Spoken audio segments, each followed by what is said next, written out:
నమస్కారం. స్వాధ్యాయ నిర్వహిస్తున్న విశిష్టమైన సాహిత్య కార్యక్రమానికి ఆహ్వానం. ఈ కార్యక్రమం సంభాషణం. విశిష్టమైన సాహితీవేత్తలు తమ అంతరంగాన్ని వెల్లడించేటువంటి సాహిత్య కార్యక్రమం ఇది. ఈరోజు తమ సాహితీ ప్రయాణాన్ని వివరించడానికి మనతో ఉన్నారు శ్రీమతి కోవెల శ్రీలత. నమస్కారం అండి కోవెల శ్రీలత గారు. కోవెల అనగానే మనకు ముందు గుర్తొచ్చేది సుప్రసన్నాచార్యులు గారు, ఆ తర్వాత సంపత్ కుమార్ ఆచార్య గారు. సో వారిద్దరితో మీ అనుబంధాన్ని వివరిస్తారా? సుప్రసన్నాచార్య గారు అంటే మా నాన్నగారు. చిన్నప్పటి నుంచి నాన్నగారి దగ్గర పెరుగుతూ నాన్నగారిని చూస్తూ ఆయన సాహిత్యాన్ని, ఇంట్లో ఎప్పుడూ చర్చలు, పిహెచ్డి పరిశోధక విద్యార్థులు రావడం, వాళ్ళ మధ్యలో ఉండే చర్చలు, ఇవన్నీ చూస్తూ పెరగడం వలన నాలో ఒక తెలియని పట్టుదల. అంటే మా నాన్నగారికి ముందు డాక్టర్, ఆచార్య అనే పదం ఎప్పుడు చూసినప్పుడల్లా నా పేరు పక్కన కూడా డాక్టర్ అనేది ఉండాలి అనే పట్టుదలతోనే నేను నా జీవితాన్ని ప్రారంభించాననే చెప్పుకోవాలి. అట్లా నేను 10వ తరగతి ఓరియంటేషన్ కాలేజీలో చదువుకున్నాను. అక్కడ మా గురువులు వీరపద్మజ గారు, సత్యవతి మేడం గారు, భార్గవరామ శర్మ గారు, మృత్యుంజయ శర్మ గారు, వాళ్ళ పాఠన బోధనలు ఎలా వచ్చాయంటే చక్కగా సంస్కృతము, తెలుగు, వ్యాకరణము ఇవన్నీ కూడా అక్కడ నేర్చుకోవడం జరిగింది. తర్వాత నేను డిగ్రీలో ఆర్ట్స్ కాలేజీలో చేరాను. నాది బిఏ హిస్టరీ, పొలిటికల్ సైన్స్ మరియు తెలుగు. అక్కడ రుక్మిణి మేడం గారు, బిరుదురాజు రుక్మిణి గారు నాకు గురువులు, మాతృ సమానులు. ఆమె బిరుదురాజు రామారావు గారికి ఏమన్నా, రామరాజు గారి కుమార్తె. ఆమె అక్కడ నాకు గురువు ఆవిడ. అట్లాగే అక్కడ హిందీ విభాగంలో చిలకమారి సంజీవ సారు, సంస్కృత విభాగంలో కృష్ణమాచార్య గారు, సీతారాం సార్ ఇప్పుడు ఖమ్మం డిగ్రీ కళాశాలలో లెక్చరర్గా పనిచేస్తున్నారు. వీళ్ళందరూ కూడా నాకు అద్భుతంగా తెలుగు భాష పైన, ముఖ్యంగా సాహిత్యం పైన, ఆధునిక సాహిత్యము, ప్రాచీన సాహిత్యం పైన మక్కువ కలిగించే విధంగా నన్ను నడిపించారు వాళ్ళు. అక్కడ మొట్టమొదటిసారిగా 96లో నా మొదటి వ్యాసం సాహితీమూర్తి విశ్వనాథ అనే వ్యాసం ప్రచురితమైంది. ఎప్పుడు 96 స్రవంతి మాసపత్రికలో ప్రచురితమైంది. అది కావడానికి ముఖ్య కారకులు పాతూరి రఘురామయ్య గారు. మాకు సోదరులు, మా ఇంట్లో మనిషిలాగా ఉండేవారు. ఆయన ఉన్నారు కూడా ఇప్పటికీ. ఆయన ప్రోత్సాహం ఎక్కువగా ఉంది. ఇప్పటికీ ఆయన అంటూ ఉంటారు, మీరు రాసిన వ్యాసాలన్నీ ఒక పుస్తకం లాగా వేద్దాము, ఇప్పటికి 22, 23 వ్యాసాలు ఉన్నాయి, అవన్నీ ఒక పుస్తకం లాగా వేద్దాము అంటుంటారు. కానీ నేనే దాన్ని వెనకకు మళ్ళిస్తున్నాను అనమాట. అది ఒక రకంగా. ఒకటి సంపత్ కుమారాచార్య గారితో బంధుత్వంగానే, తాతగారి లాగానే ఉన్నారు, కానీ ఆయనతో కూర్చొని సాహితీ చర్చలు చేసేంత స్థాయి లేదనే చెప్పాలి. చెప్పాలంటే మీ నాన్నగారి వారసత్వం నిలుపుతున్నది మీరే అనుకుంటాను. అసలు ఈ టాపిక్ మీరు పిహెచ్డికి ఎలా అనుకున్నారు? అసలు నేను పిహెచ్డి చేయాలనుకున్నప్పుడు నాకు ఇచ్చిన నా సూపర్వైజర్, నా పర్యవేక్షకులు కొంక యాదగిరి గారు, ఆయన నాకు మొదటగా ఇచ్చింది రాయప్రోలు కవిత్వం పైన చేయమని సలహా ఇచ్చారు. ఎందుకంటే ఆయన రాయప్రోలు రమ్యాలోకం మీద చేశారు ఆయన. అట్లాగే రాయప్రోలు మీద చేస్తే బాగుంటుంది, రాయప్రోలు మీద ముఖ్యంగా కాకతీయ యూనివర్సిటీలో వచ్చిన పిహెచ్డీలు చాలా తక్కువ, చేస్తే బాగుంటుందని సూచించారు. కానీ ఆ రాయప్రోలు మీద చేస్తే ఒక్క రాయప్రోలు సాహిత్యం మీదనే చేయాల్సి వస్తుంది. చాలా మంది చేశారు, అనేక విశ్వవిద్యాలయాల్లో వచ్చాయి కూడా, అలాంటివన్నీ చాలా వచ్చాయి. కానీ పూర్తిగా అంటే రాయప్రోలు ముందుగా ఆధునిక సాహిత్యంలో భావ కవిత్వము, కొత్త కొత్త పదబంధాలు, ఆయన భాష శైలి, నిర్మాణము, ఇవన్నీ తర్వాత వచ్చిన అనేక మంది కవులు వాటిని వాడుకున్నారు. దానివల్ల వాళ్ళు చాలా ప్రఖ్యాతిగాంచారు కూడా. మరి వారందరి సాహిత్యాన్ని ముందరికి తీసుకురావాలి, ఆ భాషను ముందరికి తీసుకురావాలి అంటే ఈ విషయం మీద చెయ్యాలి అని నాన్నగారు ముఖ్యంగా ఈ టాపిక్ ని సూచించారు. దానికి యాదగిరి సారు ఓకే అన్నారు.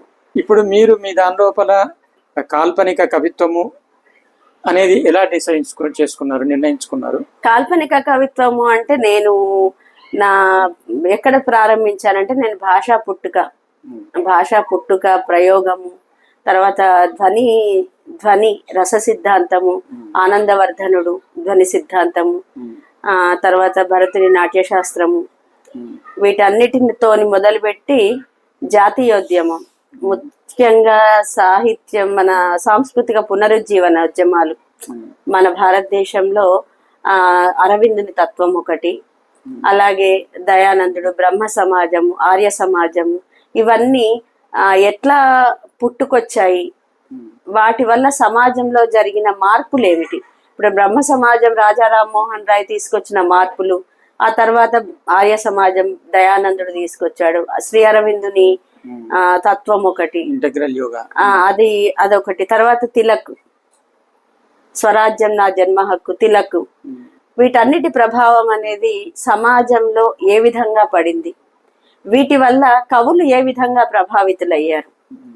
సమాజం ఇప్పుడు కవి అనేవాడు ఒక కావ్యం రాస్తున్నాడు అంటే సమాజంలో జరిగే పరిణామాలను దృష్టిలో పెట్టుకొని రాస్తాడు. ముఖ్యంగా సమకాలీన సమాజం.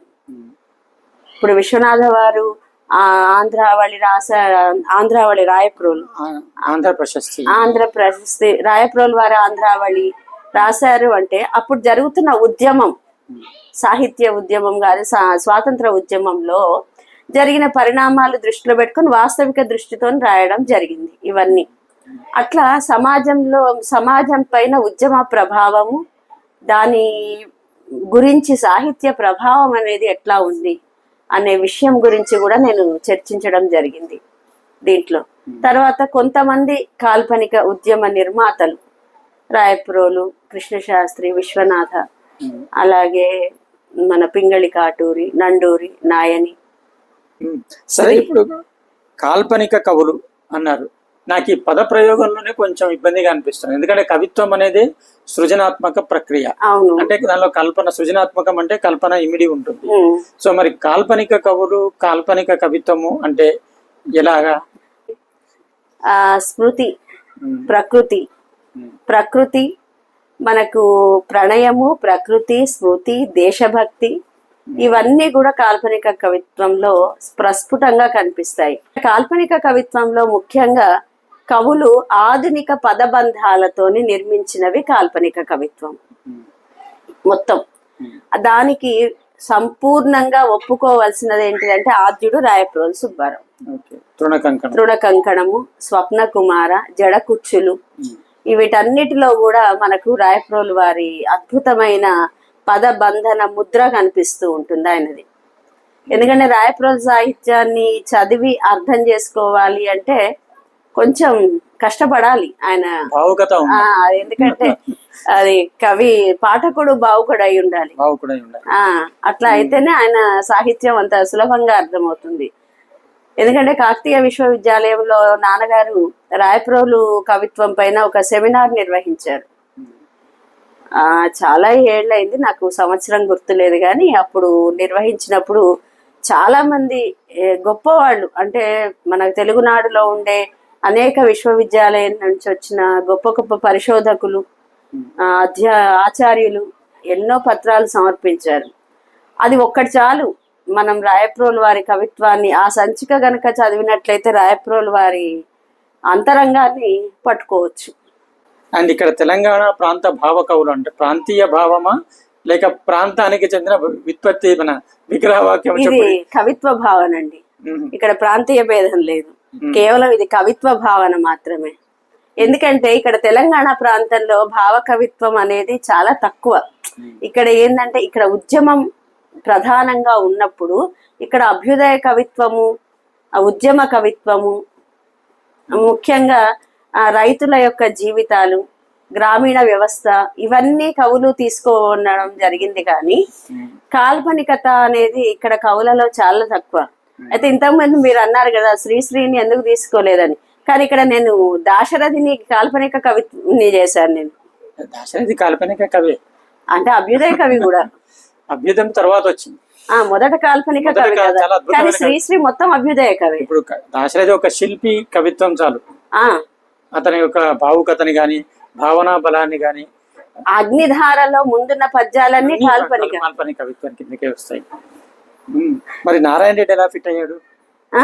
నారాయణ రెడ్డి ప్రేయసి నారాయణ రెడ్డి కర్పూర వసంతరాయలు ఎంత మంచి కావ్యం అండి. మరి నారాయణ రెడ్డి సినిమా పాటల్లో కూడా కాల్పనికాన్ని వెతకచ్చు. సినిమా పాటల్లో అసలు ఆయన పద ఏమంటారు ప్రయోగాలు. పద ప్రయోగాలు మన ఏమంటారు వాటిని ఇవాళనే నేను ఒక పాట విన్నాను, ఆడవే జలకమ్ములాడవే కలహంసలాగా జలకన్యలాగా. అవును, ఆయన ప్రబంధ పదబంధాలు వాడటంలో చాలా ప్రసిద్ధి చెందిన ఆయన. అవును, చరణ కింకిణులు గల్లు గల్లు కరకంకణములు గలగలలాడగా. మరి ఇప్పుడు మీరు తెలంగాణ ప్రాంత భావ కవులు అని చెప్పిన వారిలో కొందరు సుప్రసిద్ధులు ఉన్నారు, కొందరు అసలు ఎక్కువగా తెలియని వారు ఉన్నారు. ఉదాహరణకి ఇక్కడ పెండ్యాల హనుమత్ శర్మ గారు, షబ్నబీస్ వెంకట నరసింహారావు గారు, వీరి గురించి ఎలా సమాచారం సేకరించారు? నేను గోల్కొండ కవుల సంచిక అదిగిరి సారు సూచించారు. గోల్కొండ కవుల సంచిక చూడమ్మా అని ఆయన ఇచ్చారు నాకు ఆ పుస్తకం. చూస్తే కొంతమంది కవులు కనిపించారు. మీరు కవిత్వం గురించి రీసెర్చ్ చేశారు, కవిత్వం చదువుతున్నారు, కవిత్వాన్ని అనుభవిస్తున్నారు. మీరు కవిత్వం రాశారా? నేను రాయలేదండి. ఏమో, నేను ఆ కవిత్వం జోలికి వెళ్ళలేదు. నేను కాకపోతే నేను వ్యాసాలు రాశాను, అనేక సాహిత్య వ్యాసాలు. ఎట్లా అనేక సెమినార్లలో, అక్కడెక్కడ జాతీయ సెమినార్లలో అక్కడ వ్యాసాలు రాశాను. దాదాపు ఒక 22 వ్యాసాలు నావి ముద్రితాలైనాయి. త్వరలో పుస్తక రూపంలో రాబోతున్నాయి. మీ సమయం తీసుకుని మాత్రం మీ పేజీ థీసిస్ గురించి రేఖామాత్రంగా పైన మాత్రమే స్పృశించాం. మనం ఇంతసేపు చర్చించినందుకు బహు కృతజ్ఞతలు, ధన్యవాదాలు. ధన్యవాదాలు సార్, ఈ అవకాశం ఇచ్చినందుకు. మీ స్వాధ్యాయ సంచికకు తప్పనిసరిగా ధన్యవాదాలు.